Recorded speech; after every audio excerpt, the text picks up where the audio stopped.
Assalamualaikum warahmatullahi wabarakatuh. Selamat pagi Bapak Ibu semuanya. Pada kesempatan kali ini saya coba memaparkan hasil dari penelitian yang kami lakukan, dan ini masih bersifat progres ya, atau perlu dieksplor lagi karena memang beberapa tantangan untuk penelitian yang sekarang kita lakukan sudah tadi sedikit disinggung oleh Dr. Jody, bahwa penelitian ini memang di masa pandemi dan kita tahu bahwa banyak hal yang masih berlangsung pada hari ini. Baik, pada yang pertama slide. Ya. Oke, jadi di akhir analisis yang kita lakukan beberapa hari yang lalu memang terjadi beberapa informasi yang berubah, terutama untuk perubahan anggaran COVID-19 ya, dari Perpres 54 terkait dengan APBN 2020 muncul revisi Perpres 54 tahun 2020 dan sehingga Perpres 72 tahun 2020 memberikan rincian mengenai postur rincian APBN tahun 2020 yang tadinya 1.760 menjadi 2.600, dan ini memang angka yang sangat besar dalam konteks negara dalam menghadapi COVID. Dan anggaran kesehatan sendiri yang tadinya 405 triliun menjadi 677,2 triliun, dan berita yang terakhir beredar di media massa adalah 695 triliun. Nah, ini memang perubahan ini akan terus berubah mengingat kebutuhan korporasi dan kebutuhan di lapangan terkait dengan penanganan COVID-19. Sehingga memang kita tidak bisa langsung memastikan anggaran nilainya untuk penanganan COVID. Kemudian untuk bidang kesehatan sendiri ternyata ada perubahan karena anggaran juga menyesuaikan dari 75 triliun ke 87,55 triliun. Jadi memang anggarannya tambah besar. Dan ini belum, saya kira belum semua realisasi dapat dilakukan. Ya, kemudian kalau dilihat dari refocusing dan realokasi APBN ya dari beberapa webinar yang dilakukan oleh Kemenq, ini terlihat memang ada beberapa informasi terkait dengan pendapatan, kemudian belanja negara, dan ini juga terjadi sebelum Perpres 72 muncul, sehingga ini juga terjadi perubahan. Kemudian kalau dilihat lagi lebih detail untuk anggaran APBD, saya kira juga mengalami perubahan meskipun memang dalam beberapa informasi sudah tercetak berapa sebesarnya APBD yang digunakan untuk COVID. Misalkan PAD tadinya ada 331, kemudian ada penyesuaian untuk COVID karena memang pergerakan ekonominya kurang dan lain sebagainya. Ini memang hal ini menjadi dampak karena adanya COVID. Kemudian terutama untuk kebijakan keuangan pemerintah pusat terkait dengan kebijakan dana transfer ini juga mengalami penurunan dan kemungkinan juga akan terjadi perlambatan. Kalau kita lihat di informasi yang terbaru bahwa adanya dana APBD yang dapat digunakan, misalkan DKI ini dari APBD sekitar 111 triliun digunakan untuk penanganan COVID 10,64 triliun atau sekitar 9,5%. Nah, informasi-informasi ini sangat bagus untuk kita lihat bagaimana peran daerah dalam penanganan COVID mendukung peran pemerintah pusat dalam upaya untuk penanganan COVID. Menurut data pantauan COVID di DKI Jakarta ya, sebagai hasil yang kita lihat bahwa secara nasional ada 63.000 kasus positif, tapi di Jakarta ada 12.000, dan ini yang menjadi hal yang perlu kita lihat. Misalkan kita akan menghitung secara tepat penggunaan anggaran dari klaim yang ruang isolasi bertekanan negatif atau yang persentase di ruang ICU khusus ya, pelayanan khusus, ini juga akan sangat bisa diperhitungkan berapa anggaran yang dibutuhkan oleh DKI Jakarta atau secara nasional untuk menanggulangi penanganan COVID. Kemudian kalau dilihat dari dana Pemprov DKI Jakarta yang pertama kali muncul dari 1 triliun untuk penanganan COVID, kemudian ada 3 triliun, kemudian ternyata berubah menjadi 1 triliun. Dan ini sangat dinamis ya pergerakan anggaran ini, karena memang kebutuhan di lapangan yang begitu mendesak dan sangat diharapkan untuk bisa menangani COVID. Dan ini menjadi perhatian kita karena dana-dana tersebut memang secara rincian beberapa media atau informasi dapat kita akses, tapi mungkin beberapa dari informasi tersebut tidak bisa kita akses secara rinci, sehingga memang keterbatasan itu tidak bisa kita tembus sampai sekarang. Jadi di DKI Jakarta masih kita konfirmasi beberapa informan untuk mengklarifikasi temuan-temuan dari tracking media maupun data sekunder yang kita peroleh, termasuk untuk penanganan bansos selama PSBB. Kemudian untuk rincian bansos, banyak juga informasi yang beredar terkait dengan penanganan COVID, dan saya kira ini dananya lebih besar dari yang dibutuhkan yang sekarang, dan ini kalau ini terus berlanjut kemungkinan juga akan membengkak. Kemudian untuk DIY sendiri, ini konfirmasi kasus kalau di Jakarta mencapai ribuan, kalau di DIY masih ratusan ya, 325, dan ini harapannya akan turun. Cuman karena memang ada beberapa hal, pemberlakuan new normal ini juga menjadi salah satu tantangan lonjakan kasus di DIY. Dan kalau kita lihat dari pergubnya, dari rumah sakit rujukan, ini juga ternyata di DIY juga sudah dibagi rumah sakit yang memang menangani COVID. Salah satunya adalah informan yang menjadi salah satu sumber data bagi kita di RSPAU dan Rumah Sakit Sarjito. Sayangnya memang Rumah Sakit Sarjito memang belum memberikan konfirmasi balik ke kita, meskipun sudah ada untuk ada disposisi ya, tapi belum ada waktu untuk kita eksplor praktik pendanaan di Rumah Sakit Sarjito. Kalau kita lihat di realokasi anggaran kesehatan ini, sejak awal dari penelitian ini kita sudah melakukan tracking, dan beberapa informasi sudah kita dapat. Ada sektor kesehatan, sosial ekonomi, beberapa data sekunder sudah kita lihat, dan realokasinya juga banyak untuk 3 bidang itu. Ya, kalau kita lihat di sektor kesehatan, sosial, dan ekonomi. Kemudian kalau kita lihat kebijakan penggunaan dananya, kita telusur lagi, memang selalu ada perubahan dana, dan ini menjadi dana tambahan untuk penanganan COVID. Kemudian alokasinya, kemudian penggunanya untuk apa saja. Dan ini memang meskipun tidak rinci, tapi informasi tersebut sudah kita dapatkan dan kita kuatkan dengan beberapa hasil kualitatif. Dari hasil refocusing ini kita lihat ada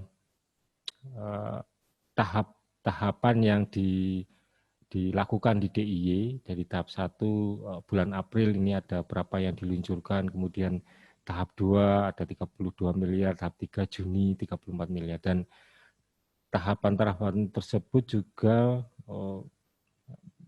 beberapa komponen sudah disalurkan ya, diperuntukkan, tapi untuk realisasi memang belum tercermin di sini karena memang dalam masa pandemi ini masih berlangsung, sehingga dokumen untuk realisasi memang belum pasti kita bisa kita akses. Tapi yang jelas memang poin-poin penggunaan anggaran sudah bisa kita lihat, dan ini sesuai dengan apa yang direncanakan ya. Jadi dana tanggap darurat atau dana siap pakai ini yang banyak digunakan seperti untuk pemulihan APD, kemudian alat kesehatan, kemudian suplemen, ini juga ternyata punya alokasi-alokasi yang jelas, sehingga dari jumlah tersebut penggunaannya lebih terarah untuk beberapa hal untuk penanganan COVID. Jadi realokasi dari anggaran misalkan perjalanan dinas atau belanja barang digunakan untuk refocusing ke penanganan COVID. Jadi realokasi dari anggaran yang lain ke anggaran untuk COVID, fokusnya ke penanganan COVID. Dan kalau kita lihat di salah satu kasus di rumah sakit yang menjadi responden kita, jadi hasil pengalihan belanja barang di rumah sakit tahun anggaran 2020, kemudian dikumpulkan dari beberapa mata anggaran, muncullah total dari anggaran yang disediakan untuk penanggulangan COVID atau penanganan COVID di rumah sakit kurang lebih 7M. Kemudian dari 7M itu kita dirincikan untuk refocusing penanganan COVID, misalkan belanja barang untuk penanganan COVID 990 juta, kemudian belanja obat dan APD ada 3,7M, kemudian untuk belanja kesehatan 2M, belanja pembangunan sarana fasilitas kesehatan 500 juta. Memang kalau dijumlah memang 7,7 lebih, jadi kurang lebih ada 7 miliar yang realokasi untuk penanganan COVID di rumah sakit. Jadi ini tergantung dari rumah sakit mana yang melakukan realokasi dan ketersediaan jumlah anggarannya. Sehingga dari hasil klaim yang ditelusur oleh tim kita di lapangan ternyata memang dari 3 bulan Mei ya, jadi akhir Mei kita melakukan penelitian, memang di akhir Juni dari yang kita lihat ternyata memang pengajuan dari bulan pertama awal Maret sampai ke Mei ini selama 3 bulan masih mengajukan tahap pertama untuk klaim pasien COVID yang jumlahnya 2 orang, tapi memang besarannya memang sampai 252 juta, memang di ruang isolasi bertekanan negatif dan lama. Jadi untuk 2 kasus kurang lebih klaimnya segitu, dan ini masih dalam proses pencairan. Jadi artinya ketika tahap 1 tersebut diajukan, terjadi dispute atau kekurangan berbagai persyaratan ya, sehingga dikembalikan untuk dilengkapi. Jadi alur yang sudah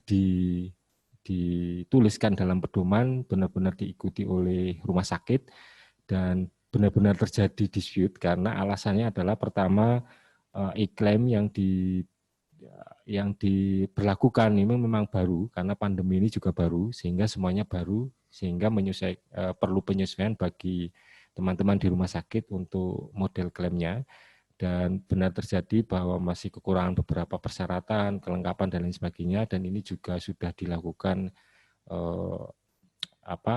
kelengkapan, tapi pada waktu kita melakukan telusur data ini juga masih proses, sehingga untuk realisasi juga belum dilakukan. Jadi masih selama 3 bulan masih menggunakan dana rumah sakit untuk penanganan pasien dan belum diklaimkan.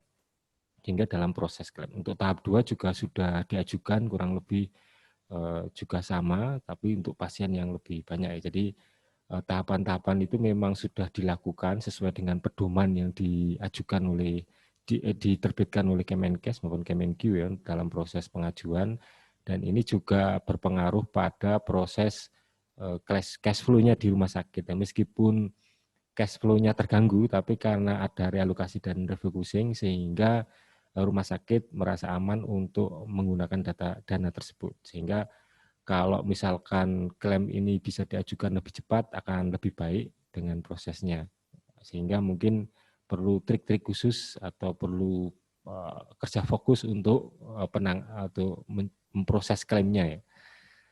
Kemudian untuk donasi, kalau kita lihat dari berbagai media yang dimunculkan ini, termasuk ini berdasarkan institusi ya, ini nanti Dr. Jody bisa nambahkan untuk hasil ini. Jadi jenis donasi ini secara kasus ya per institusi yang kita telusur ada dana sekitar 314 miliar. Nah, ini juga berbentuk uang, tapi kalau yang berbentuk inatua atau barang ada masker, ada hand screen, ada hazmat suit, pelindung mata atau test kit. Ini juga banyak yang memberikan sumbangan dalam bentuk barang. Di salah satu rumah sakit yang menjadi responden kita juga mengatakan tidak menerima dana, tetapi juga menerima barang-barang untuk dari donasi, sehingga banyak masyarakat juga yang memberikan. Cuman memang dalam konteks listnya masih dalam dokumentasi sehingga memerlukan waktu untuk pengambilan data sekundernya. Jadi simpulan dari hasil sementara yang kita peroleh bahwa negara merespon cepat dari sisi regulasi, kemudian ada anggaran realokasi dan refocusing, sehingga ketersediaan dana darurat pertama yang kali muncul untuk kasus pandemi 405 triliun. Kemudian ada koordinasi kementerian dan lembaga, pedoman rinci, kemudian pedoman realokasi. Kemudian daerah juga merespon dengan menyediakan anggaran serta kerjasama lintas sektoral. Sehingga respon cepat ini bisa memberikan aplikasi yang memang sedang sekarang dilakukan ya implementasinya oleh rumah sakit maupun lembaga yang terkait dengan penanganan COVID. Namun untuk informasi-informasi realisasi ini yang masih kurang. Dan di daerah juga belum banyak publikasi tentang penggunaan dana, meskipun memang secara umum tadi yang sudah saya sampaikan di depan, berapa dana APBD yang digunakan sudah terlihat. Tapi untuk rinciannya untuk apa saja, beberapa kabupaten memang muncul, tapi untuk studi kasus di DKI, DIY dan DKI belum kita temukan. Dan ini nanti kita akan konfirmasi ulang ke informan-informan terkait. Sehingga masa dalam tanggap darurat, anggaran dan realisasi dana COVID akan berubah seiring dengan kebutuhan di lapangan. Sehingga kesimpulan yang kedua, bahwa praktik di rumah sakit, kasus satu di rumah sakit realokasi refocusing terjadi di anggaran internal tahun 2020, kemudian klaimnya diajukan sesuai pedoman, memang praktik di lapangan lebih sulit karena kelengkapan administrasi dan metode klaim yang baru. Kemudian perlu waktu untuk pemberkasan klaim, ini juga membutuhkan waktu. Kemudian bentuk-bentuk filantropi atau sumbangan dari masyarakat bisa berbentuk uang dan barang, tapi dalam kasus rumah sakit kebanyakan adalah barang, meskipun banyak misalkan APD sumbangan itu tidak memenuhi standar. Ya. Nah ini sehingga ada realokasi anggaran internal di rumah sakit, kemudian penundaan program dan kegiatan, kemudian cash flow rumah sakit juga terganggu karena ada realokasi dan tidak beberapa program kegiatan tidak dapat dilakukan. Kemudian turunnya penggantian dana untuk rumah sakit juga memerlukan waktu, proses iklim tadi ya. Kemudian publikasi untuk bantuan meskipun banyak tapi belum memberikan informasi yang lebih detail. Sehingga rekomendasi yang sementara kita lihat bahwa perbaikan regulasi dan untuk mekanisme pendanaan bencana krisis kesehatan secara lintas sektoral di level pusat dan level daerah, karena memang regulasinya akan terus berubah. Meskipun demikian perlu regulasi khusus terkait dengan krisis kesehatan. Kemudian alur pencairan klaim dana darurat di rumah sakit sudah baik, namun perlu disesuaikan pada saat kondisi darurat, karena jika waktunya terlalu lama juga akan mengganggu cash flow rumah sakit. Terlebih-lebih banyak juga penurunan pasien di rumah sakit, sehingga cash flow yang di rumah sakit ini diperlukan secara cepat. Meskipun tadi hanya 50% ya maksimal penggantian. Nah ini yang dipertanyakan kemudian adalah 50%-nya seperti apa yang akan dicairkan. Mungkin itu sementara yang bisa kita sajikan pada hari ini, dan ini tidak menutup kemungkinan akan berubah atau akan bertambah informasinya karena penelitian ini masih berlangsung terutama di DKI Jakarta karena masih menunggu birokrasi, dan di DIY untuk Ketua Gugus COVID yang masih dalam konfirmasi untuk klarifikasi beberapa informasi anggaran tanggap darurat di Jogja yang masih belum detail yang kita peroleh. Terima kasih Mas Chandra. Assalamualaikum warahmatullahi wabarakatuh.